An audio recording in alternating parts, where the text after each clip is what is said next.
I've heard this so many times from you, Lucas, that the average podcast is around a 7 episode. Now we're hundreds, never missed a Monday episode in, 7 years. Welcome to Season 7 of Bridge the Gap, a podcast dedicated to informing, educating, and influencing the future of housing and services for seniors. Powered by sponsors AccuShield, Align, Nick Map Vision, ProCare HR, Sage, Hamilton Captel, ServiceMaster, The Bridge Group Construction, and Solinity, and produced by Solinity Marketing. Welcome to Bridge the Gap Podcast, the senior living podcast with Josh and Lucas and, drumroll, Sara. Sara Mitchell, our wonderful producer, is joining us today for our year-end show. I hope everybody had a great Christmas and is really excited about a happy new year. We love this time of year, and at this time of year, we always think back to all the wonderful things and the places that we have gone in 2024. And so anticipating the great things and the great people and the friends that we'll see in 2025. So great year so far. It has been. I'm so excited to be here. I have listened to 100% of the BTG episodes. We're very sorry, Sara. So it's fun to be on this side of the camera this time and to have this wrap up of the year. And it's hard to believe that we're headed into season 8 of Bridge the Gap. Oh my gosh. 8. And you know, Josh, you and I look the same as season 1. You do. We have not aged. Wow. Yeah. It hadn't changed a bit. You know, some things have changed though, because I did formally always ask you guys to wear, reindeer, elf hats, Christmas hats, and things like that for our Christmas episode. So you did. We got away with this one. We got out of it. Yeah, we got out of it. Yeah, we've had some pretty interesting costumes through the years. We have. Yeah, it's been fun. Yeah, it has. What's incredible is coming into season 8, it's just a bit surreal. And it's actually really fun. So I was at a senior living community where we were finishing up a renovation. And the executive director said, "Hey, I just saw your podcast on Facebook." And I said, "Oh, cool. That's really great. I appreciate that." And he said, "I really like that." He said, "Did you just start that?" And I said, "Well, about 7 years ago, we did start that." And that just, I don't know, it's really fun to hear when people are still finding out about Bridge the Gap in our, what we think is kind of a small industry. There's still so many people that could really benefit from the educational content and the thought leadership from Bridge the Gap, because we have over 500 episodes on the platform of Bridge the Gap, talking about a variety of different topics. And it's been an absolute joy to labor at this together. Well, and I think it also speaks to the growth of our industry. There's still a lot of people that are just now starting to even hear about senior living. It's coming at the forefront of society because of the aging population, and people are looking for solutions and how are we going to care for people?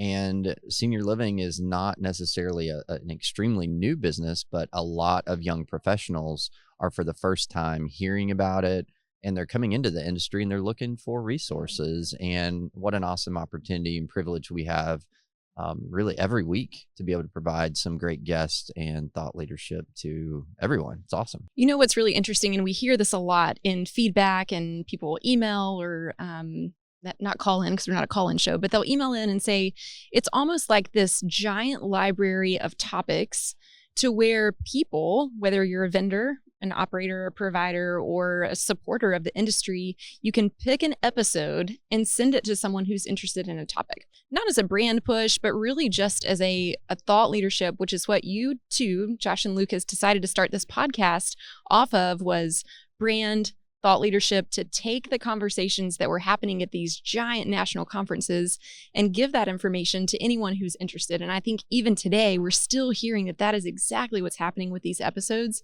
And so that's one thing I think that you two should be really proud of, and just the incredible people and topics that we've had on the shows. Well, I appreciate that. It reminds me back to the very beginning, where the three of us we're really just getting to know one another. And Josh, you had brought Sara in for your Pedal for Alzheimer's event. Sara has, people may or may not know, you have a deep background in sports and journalism, and we're making a transition into that and just learning about senior housing, 7-8 years ago. And we really collectively had this desire and need to want to bring content that was freely accessed. We would go to the conferences and have these great engagements and all of this thought leadership, but not everybody's able to attend. It's very expensive. You have to take time out, and so many people at the community are really not able to do that. And so it's been kind of our honor and our privilege to take these great conversations, memorialize them in a podcast form and video form, and then put them onto our network for people to freely hear. This might be an interesting topic. I've heard the story many times, but you guys met at a conference for the first time, and the podcast network was built off of your personal LinkedIn connections. Will you maybe think back to that original connection and then relay that to today? What is the importance of networking, connections, friendships? You never know what could happen out of it. And I think it was this building. Maybe it was in Nashville at an Argentum conference just up prior to. I'd reached out to you, Josh, on LinkedIn. I saw your LinkedIn page. I thought, oh man, how do I not know this guy? I need to know this guy. He's so good looking. Yeah, I know. That's what everybody says. I regret that day for the rest of my life now. And I reached out to you. Hey, let's meet up for coffee or something.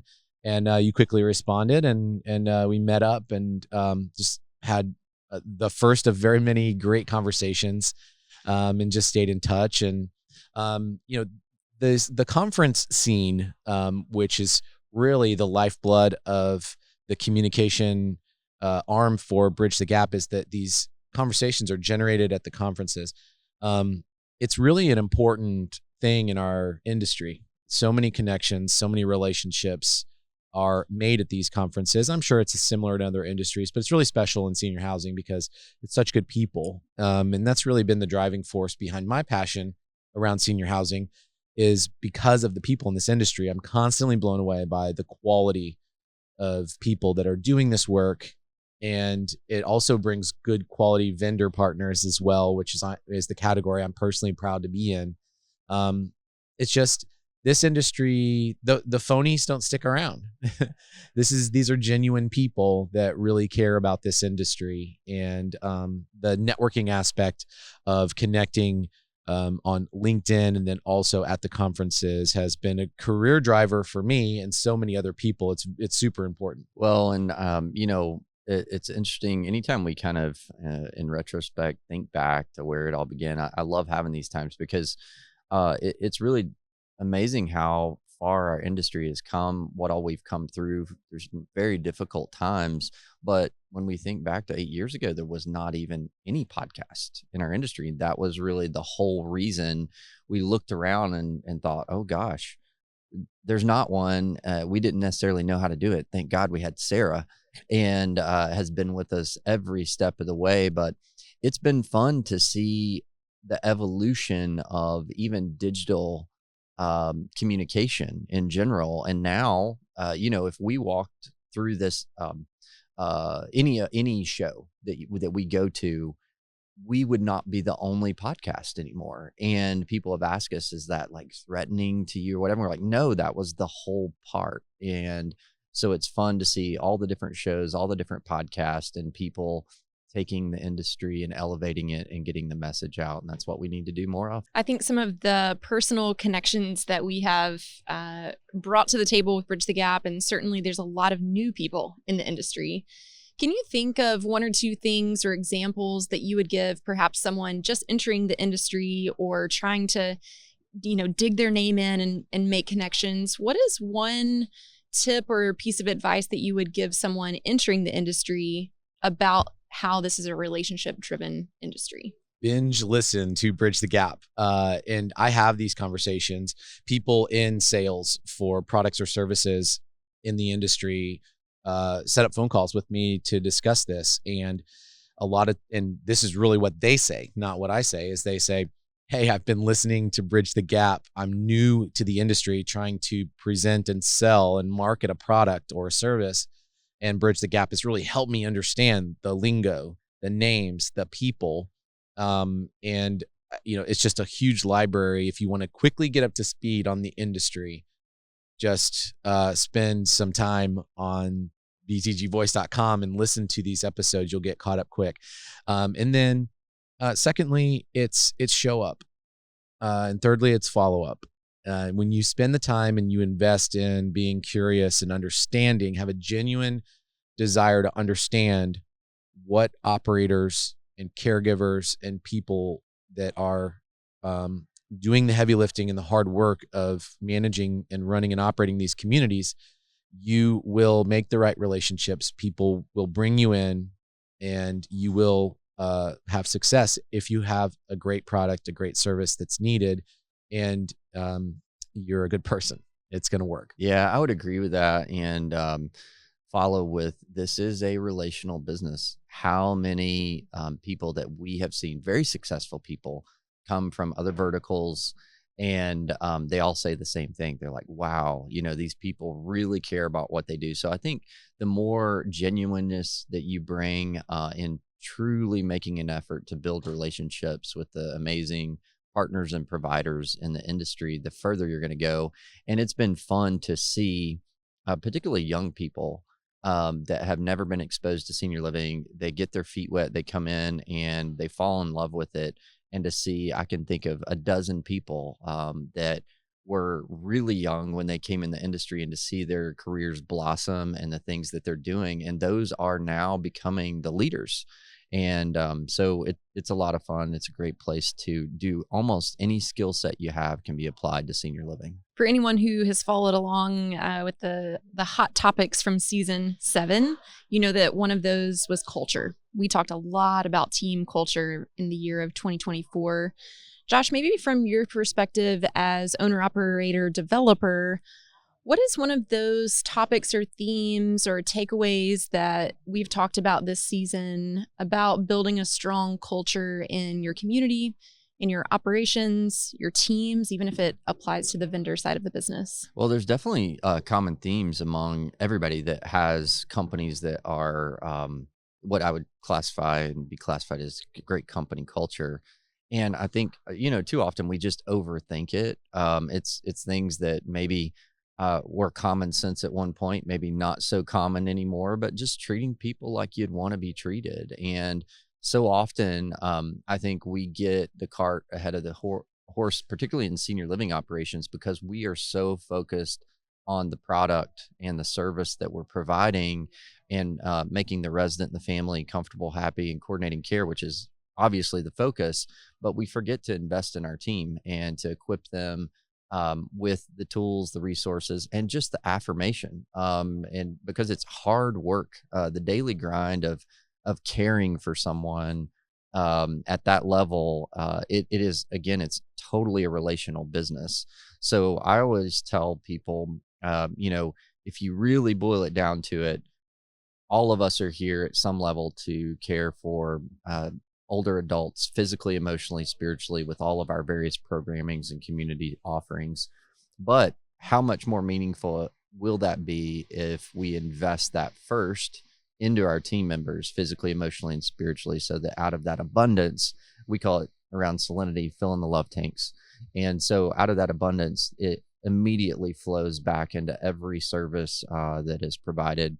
We've heard it from our partners that have great companies that have long-term tenures, that they just really treat people the way that they would want to be treated, which sounds super simple, but it's not always easy to keep that on the forefront of your mind when you're in the grind of the daily activities. That's so right. And for anyone who wants to seek out those specific episodes to dive more into that, there's a search button on btgvoice.com. So you can go in and type in any of these keywords, and we try to make it really easy to find really great conversations that are easy in that library. Lucas, another thing that we talk about just among the three of us in the BTG production text chain is the travel that we do. There's a lot of people in our industry who can empathize with being on the road quite a bit, even with Bridge the Gap. And then outside of BTG, there's your personal business on the construction side of the industry. Maybe will you talk for a moment about that balance? What is some advice or lessons that you've learned over the past seasons, and keeping that balance and work and family and all the other things that you do in check? Yeah, I think I'm blessed and fortunate to have found a career that I'm extremely passionate about, and this is a great creative outlet. The Bridge the Gap platform is really a cool outlet to be able to experience. You know, I joke that I get a master's degree in senior housing just by sitting here and listening to all these great thought leaders and guests that we have. But when you find a career that you love, it just doesn't feel like work. And you know, doing hundreds of episodes, a new episode every single week for years, as we all have pitched in to do, you can't do that without being really passionate about it and enjoying it. And then on my day job, you know, going in and transforming older buildings into new, safe, beautiful, and vibrant buildings, that will never get old to me. That will never become something that is not satisfying. And I love being a part of those transformations. And those types of projects are complicated. Even just going into a community and repainting it, which seems like, oh, it's just, we're just going to go in and paint it. It's not a big deal. Well, the population that live there, this is their home. They're, you know, it's not an empty building. This is not a retail plaza they're selling jeans out of or burgers. This is a place where people are living. And I tell my teams, you know, for some of these residents, this might be their last week here. We don't know. And we don't want their last week to be a disruptive, chaotic, you know, mess-ridden construction disaster. We need to approach our projects with dignity, and provide that level of dignity, care, and respect to the staff and the residents that are living here, all with the goal in mind of creating this beautiful, vibrant, and safe place for them to thrive. It's been a lot of fun. People don't realize oftentimes, you know, that we do have day jobs. Bridge the Gap is, I think I know for me, I oftentimes get asked like, Josh, what do you do? Are you full-time podcaster? Because people sometimes don't realize Sarah's team, how much work they put into making it possible that you and I can even do this and have other jobs that actually fund all of this. And it wouldn't be possible without our partners, without a lot of teams. I've heard this so many times from you, Lucas, that the average podcast is around a 7 episode. Now we're hundreds, never missed a Monday episode in 7 years. So a big thank you to all the partners and the teams behind that make us being able to show up and do this, provide this information to the listeners. It's really rewarding. In season 8, we are on track to hit 600 episodes. Wow. On the network. Wow. That's kind of crazy to think about. That is amazing. And hundreds of thousands of downloads. We'll probably be approaching 600,000 downloads in season 8. And that's really just the tip of the iceberg, because all of that content, as people that have followed us for years, it's not just an audio podcast. We're on YouTube. Literally every episode that we've ever done is in video format. It's on YouTube.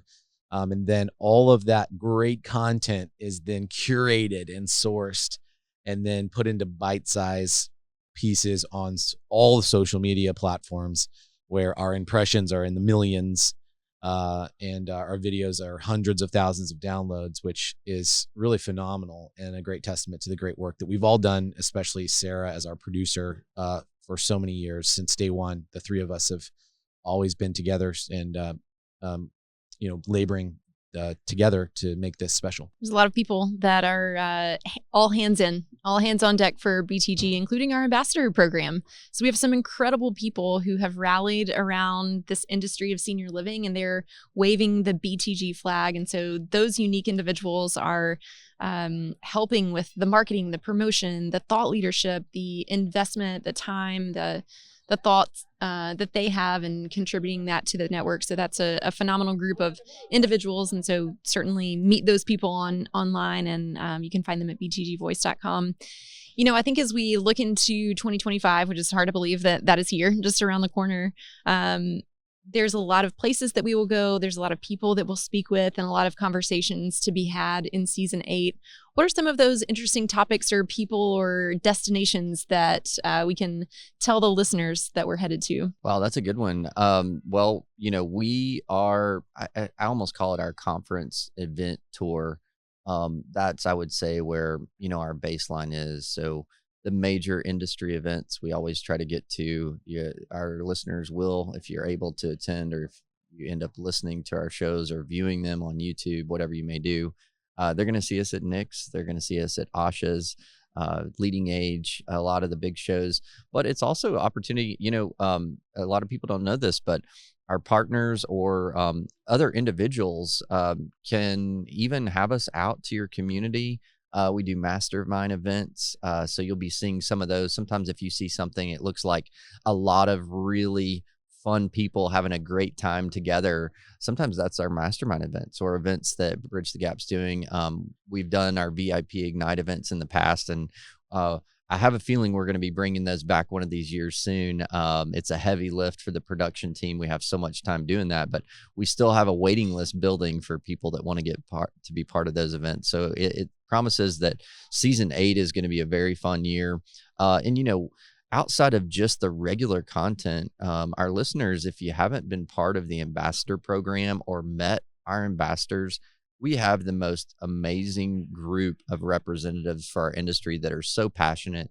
They've come alongside Bridge the Gap to network, and it's been fun to see so many people at very high-level professional people, as well as brand new people into the industry, come and get plugged into that network and then watch them flourish just by feeding off of one another, sharing contacts and sharing information, education that influences each other and betters the industry. Yes, so much fun. And we'll have a year full of great conversations. I think one of the things that I'd like to add to season 8 is more on the design side, architecture and construction. I think that's going to be a big topic in 2025. Really go back and listen to some of the data drops that we did with Nick Map Vision, and a consistent theme that has come up is the lack of units, the lack of communities that there is going to be after we have had this kind of pause and halt in development for a couple of years now, and the demographic boom that is coming into the space. And so architecture, design, construction, I think are going to be a really big topic as that starts to really ramp back up in our space. And I think that would be something for Bridge the Gap to cover more of in 2025. I love it. And from a marketing perspective, one of the topics that we're talking about a lot right now with our clients is the unique and custom strategies that it requires if an operator has active adult, independent living, assisted living, memory care, or the continuum. Targeting those audiences requires a unique strategy. And so I think even having the topics of active adult and what that looks like from a marketing perspective, online, digitally, print materials, even photos and content. I think video shoots are going to go through the roof, hopefully in 2025, because there are so many great stories to tell. And so having residents, having team members, having that culture in a video component, and allowing those people to tell the stories of the communities, I think will be really important into this new year. Well, and I'm excited. I guess I can say this, but I'm excited for our listeners to continue to get more content that's not just from Josh and Lucas on the Monday show. Sara, your team produces amazing content on a regular basis for providers, not only partners to the industry, but the actual developer, owner, operators, their communities. And there are a ton of great podcasts that you all produce from the ground up to make it easy for people to take that wealth of information and that content that they have, that intellectual property, and provide that as a resource, as a free resource. And so, Lucas and I really want Bridge the Gap to bridge those communication gaps and that information education gap. And so our listeners will be able to search for even more shows from other companies, other providers, other vendor partners that will be easy to find just by going to btgvoice.com. And that's an exciting thing that we'll be seeing in the years to come. Lots of content. It is on deck for 2025. One question that we have the privilege of asking a couple of times a year at special events and get-togethers is, if we were together in 1 year, what would we celebrate about what has happened? So let me pose that to you two. In Oh, 1 year, man. what are we celebrating? Putting me on the spot here. I think we would be celebrating yet another great, successful year of thought leadership and episodes. Yes, that would be definitely something that we would celebrate together. I think another thing that we would celebrate is our continued effort to bring people onto the mission of Bridge the Gap. That's what our ambassadors do. That's what our thought leaders do. That's what people that contribute to the network do. I think also our email campaign, I would love to see that grow. We have one of the highest engaged open rates on our weekly newsletter that I've ever seen in any platform, and that's really fun. And then I would also love to see even yet a higher engagement on our LinkedIn platform, which is our highest engaged platform. A great conversations happening there, very high engagement. So I think growing those, continuing to foster those is something that we would celebrate. Well, I guess it's on me. So I'm going to say, for not necessarily specific to Bridge the Gap, but our industry, again, we talked about it a lot. We've been through a lot of challenges over the last few years, and we have endured. And I think we've come out stronger on the other side.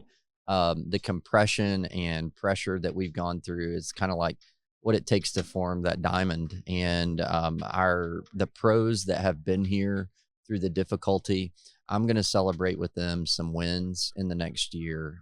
We are seeing census rise as an industry.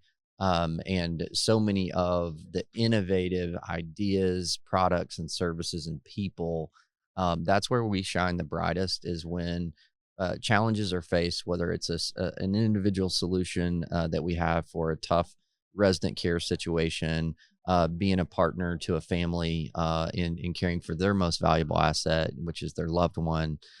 We are going to lead in age. And so I'm excited that Bridge the Gap is just simply a platform to share the love stories of the industry and to do what we set out to do in the beginning, which was also to help shape and change the perception of aging and how we care for older adults as they age. And so I'll raise a glass to that, maybe with a little champagne in it at the end of the year, and maybe even at one of our mastermind events with some of our providers that are listening. I love it. Well, this has been so fun. Thanks for letting me sit in and be in the center seat here. We've done this throughout the year and headed into season 8. It's really exciting, and what a way to wrap up the year. Yeah. And to our listeners, if you want to hear more of Sara in 2025, she's our reluctant host. She's loves being behind the scenes and doing all that hard work. But if you want to hear more of Sara this coming season 8, let us know. Let's see if we can make that happen. We're going to need your help to get her on the program more, but I love that. Well, we'll see if that remains in the show. Okay. All right. Yeah. Don't edit that out. All right. I love it. No, this has been fun. I guess I'll let you do the honors to close this out here. Another great season, a great year. Again, hope you had a wonderful and Merry Christmas with your family and friends. And I hope you have a wonderful, happy New Year. Celebrate with us at btgvoice.com. Thanks for listening to another great episode, Bridge the Gap. Thanks for listening to Bridge the Gap podcast with Josh and Lucas. Connect with the BTG Network team and use your voice to influence the industry by connecting with us at btgvoice.com.